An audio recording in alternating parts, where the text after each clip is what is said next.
Byron Rodgers Yes, with us. Um, honored. yeah, no, Oh, no, no need to present you or to whoever doesn't know who's Byron Rodgers. One of the leading figures in the private sector, executive protection, everything related to the industry. So for newcomers, yeah. right, the new practitioners on the way, how important is that I will have a military background, special forces, versus I came from the streets? If I want to be like a professional Yeah. I, protector. it's a very good and timely question. I run in docs for a lot of my details. So to get on the detail, you've got to get in. You've got to show us you have some medical skills. You can stop a bleed. You understand civilian medicine, and you understand trauma-centric medicine. But also, you've got to pass some shooting quals. Military, military shooting qual, local law enforcement, federal law enforcement shooting quals just to get on the team, and then we look at everything else. Now, the reason that's pertinent is because we have these.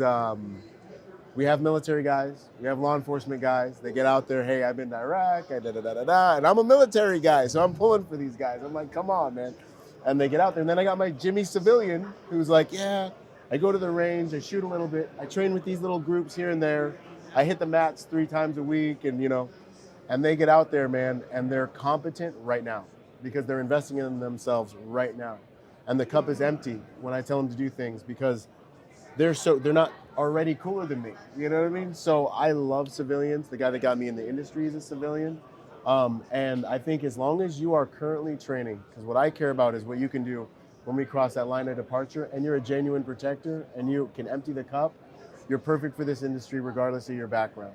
And so I love my civilians, man. I love my civilians. And of course, the military guys come with a little more discipline and bearing and, like the harshness, all these things. I love it. I love it. My Marines, I can tell them to do anything. I'm like, you've been told to do worse for less money, you know what I mean? But my civilians, we were navigating that. But yeah, man, I'm not too concerned about a guy's professional background. I'll take a guy that maybe was in sales. I love guys in sales, right? Because they can sell security. What are you going to do when that client says, "Hey, Oron, why did we take a left turn?" You know what I mean? You better sell some security. You're going to be able to speak, right? Write the police report before you pull the trigger. So, guys that have a background in the service industry, maybe the hospitality industry, man, I go get you some training and I'll make you one of the best protectors in the game. You know what I'm saying? With us, when we are recruiting like new operators in the company in Israel, so me and Daniel, my CEO, so we have a beer test, which is it's not exactly a test, but when you finish all of the interview and second interview and all of the blah blah blah and the CVs and everything, eventually we sit together with like a short list of like 3-4 candidates, right? We need to choose like 1 or 2. And then there is a bottom line. And the bottom line for me, before I'm recruiting the guy, is I'm telling Daniel, would you go with the guy for a beer? Would you sit for a beer with him? Would He's you like, hang with this guy yeah, for he's a like bit? a fun guy. Yeah, I mean, yeah. if the answer is yes, we will take you into the team because for me it's like a flag that helped me understand if I want you, because everyone who did ever a single day on EP know how much dead time you have there, how much waiting time. You're part of a team. Yeah. And also, That if, Unico if, usually. if I'm happy to have a beer with you, it means that you have a good enough social skills Right. to carry an intelligent conversation with somebody. And that's, in many cases, much more important than how good you are with a Glock or whatever. Yeah. So the beer test for us, it's Beer like test, it's like a good sign for other qualities that I might find. And eventually, the beer test is, what do you feel in your That's really what it is, inside yeah. when you talk in the interview? Yeah. Eventually, what did you feel? Yeah. So that's kind of. I like that, man. No, I that's dig it kind of because what we do. you're going to spend time with these guys. Do they have the social dynamics to cause you to feel connected with them? Are they genuine? Are they able to be authentic? Like these are the things that make you sticky in a culture, which is what we're going to be putting you into the client's culture. You've got to gain cultural equity, man. This is the game, 100%.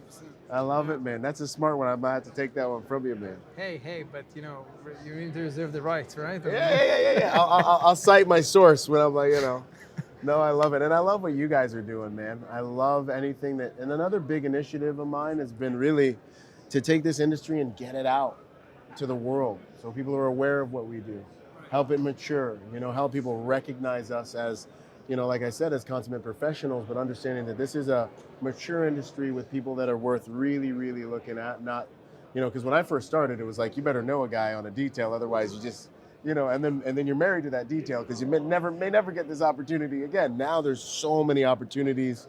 And so that's a lot of the movement you see on social media is me really educating the world, educating the clients on what it is we do, trying to give them some idea, and it's just gained momentum, man. Because the world needs security now. I think with us, or where I feel EP Wired is versus what you said, is that I think we're looking more inside the industry. Yeah. And I think I don't know if we'll succeed, but we're trying to bring more voices, more opinions, more stuff. We're doing that. We're very, very heavy on content. Very heavy. I mean, lots of articles, lots of stuff. I gotta make some more stuff for you, man. I've been sleeping on it. I mean, we're very heavy on that, and I think that what we do here in the conference at the IPSB, and we're bringing people to talk about, is try to bring more flavor. And I think it's another senses of, because I'm thinking about what my end game. Where is my end goal? My end game is that some operator in India, China, Argentina, whatever, he will, he will be in the website, he will see some videos, and he will understand that this industry is open for everybody, and everyone, and that's the stage. And whoever see that, send us an email, write something, express your opinion. Let's talk about it. I think this is where I'm aiming for this. Whoever guy sits somewhere thinking, those guys from the US or whoever, all those pros. No. It's like a simple, open for everything.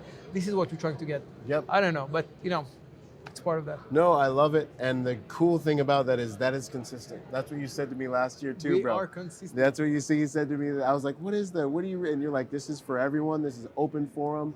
Air your opinion. Like, let's talk about it. Let's fight about it. Let's go. Yeah. And I think that's beautiful, man. The industry needs so much more of that because, what I don't want to see is the compartmentalization and division that we see in a lot of society and so many levels in our industry, and so already to some extent happening in our industry. It's already starting to happen when different groups trying to do, there's no room for that. We're too small.